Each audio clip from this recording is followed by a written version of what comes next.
Урматтуу Facebook колдонуучулар, урматтуу журналисттер, сиздерге Асел Кадырбекованын ден соолугу тууралуу маалымат берип коеюн дедим. Себеп дегенде бир күндө аябай көп телефон чалуулар болуп, биздин иштеп аткан ишибизге чолтоо болуп атат.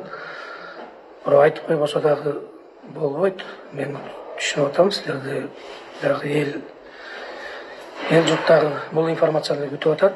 Ошон үчүн мен айтып коеюн, Аселдин ден соолугу дагы эле оормойдон кала берет. Дагы ошол кома абалында жатат. Бирок өзү дем алып, өзүнүн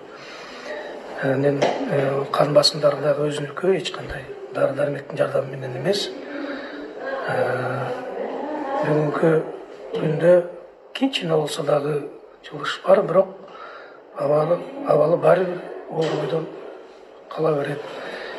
Мындан артык информация бере албайбыз. Калганын өзүнүн туугандарынан сурап алыңыздар.